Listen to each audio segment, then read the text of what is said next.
Hello friends, this is Suman. I'm from Warangal. So తెలంగాణలో మనకు రెండో ప్రభుత్వం వచ్చేసి కాంగ్రెస్ ప్రభుత్వం వచ్చిన తర్వాత అయితే కొన్ని పథకాలు అయితే రిలీజ్ చేయడం జరిగింది అన్నట్టు. సో ఎలక్షన్ సందర్భం ఫెస్ట్ లో రిలీజ్ చేసిన ఆ పథకాలు అయితే కొన్ని పథకాలు స్టార్ట్ చేసినాయి, కొన్ని పథకాలు అయితే అలానే స్టే ఉంచినాయి.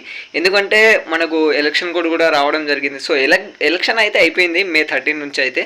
సో ప్రస్తుతం తెలంగాణలో అయితే ఫ్రీ బస్సెస్ అనేది కంటిన్యూ అవుతుంది. అలాగే గృహజ్యోతి వచ్చేసి అలా కావచ్చు. సో కొన్ని పథకాలు రన్ అవుతుంది. సో కొత్త రేషన్ కార్డులు అలాగే మహాలక్ష్మి పథకం కింద మహిళలకు 2500 రూపాయలు అనేది ఇవ్వడం అనేది జరుగుతుందని చెప్పేసి ప్రకటన అయితే ఇచ్చారు. సో అది ఏ రోజు ఇస్తున్నారు అనేది ఈ వీడియోలో చెప్పబోతున్నా అన్నట్టు. ఒక ఆర్టికల్ వచ్చింది, ఇదైతే ఫేక్ న్యూస్ అయితే కాదండి, 100% జెన్యూన్ న్యూస్ అన్నట్టు. సో న్యూస్ని నేను తీసుకొచ్చి మీకు ట్రాన్స్లేట్ చేస్తున్నా అని చెప్పొచ్చు. సో వీడియో నచ్చితే లైక్ చేయండి, అలాగే చాలా మంది సబ్స్క్రైబ్ చేయకుండానే చూస్తున్నారు.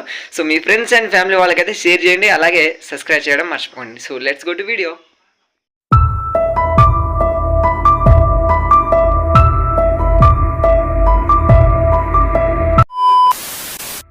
సో మనం ఇక్కడ వెబ్సైట్లో చూసేసుకుంటే మనకు మహాలక్ష్మికి సంబంధించిన డీటెయిల్స్ అయితే పూర్తిగా ఉందని చెప్పచ్చు. సో మహాలక్ష్మి పథకం 2500 రూపాయలు చెల్లింపు తేదీ రేవంత్ రెడ్డి గారు విడుదల కోసం తేదీ ఖరారు చేశారని చెప్పేసి ఇందులో ఇచ్చారని చెప్పచ్చు. సో ఇక్కడ చూసుకోవచ్చు మీరు 15th మే 2024కు ఇచ్చారన్నట్టు. సో ఆర్టికల్ వచ్చేసి మనకు మహాలక్ష్మి పథకం కిందనే మనకు ఫ్రీ గ్యాస్ అంటే ఫ్రీ గ్యాస్ 500K, అలాగే free current, free travel buses, దాంతోపాటే వారికి అంటే ఫైనాన్షియల్గా ఎవరైతే సపోర్ట్ లేకుండా వీక్గా ఎవరు ఉన్నారో సో వారికి అయితే 2500 రూపీస్ అయితే ఎవ్రీ మంత్ ఇవ్వడం జరుగుతుందని చెప్పచ్చు. సో ఈ కార్డ్ హోల్డ్ అంటే రేషన్ కార్డులో ఒక్కరికి మాత్రమే ఈ పథకం అనేది వారికి అర్హతలు అని చెప్పచ్చు. సో ఇదంతా మనకు ఎంపీ ఎలక్షన్ కోడ్ అయితే మనకు మే 13th అయితే అయిపోయింది. సో దాని తర్వాత మనకు ఎలక్షన్ కూడా అయితే వెళ్ళిపోవడంతో మనకు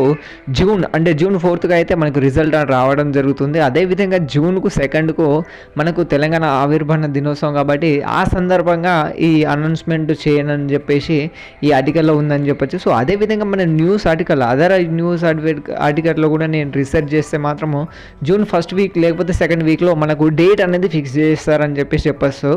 సో ఏదా విధంగా మనకు జూన్ లేదా జూలై 1st వీక్ వరకు అయితే అకౌంట్లో ఉంటుందని చెప్పొచ్చు. ఎందుకంటే June end of the month లేకపోతే జూలై 1స్ట్లో వచ్చేసి మళ్ళీ ఎలక్షన్ కోడ్ పడే ఛాన్స్ ఉన్నదని చెప్పొచ్చు.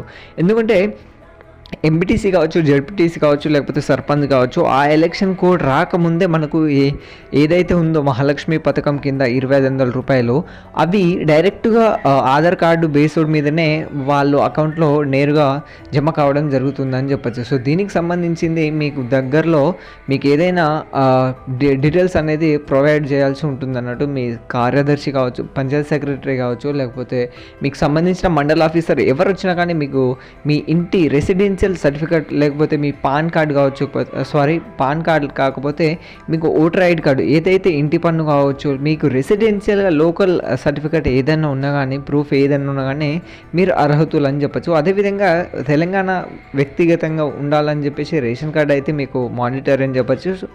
ఇలాంటి మంచి మంచి వీడియోల కోసం అయితే మన ఛానల్ని సబ్స్క్రైబ్ చేసుకోండి, అలాగే లైక్ చేయండి, సబ్స్క్రైబ్ చేసుకోండి. Thank you.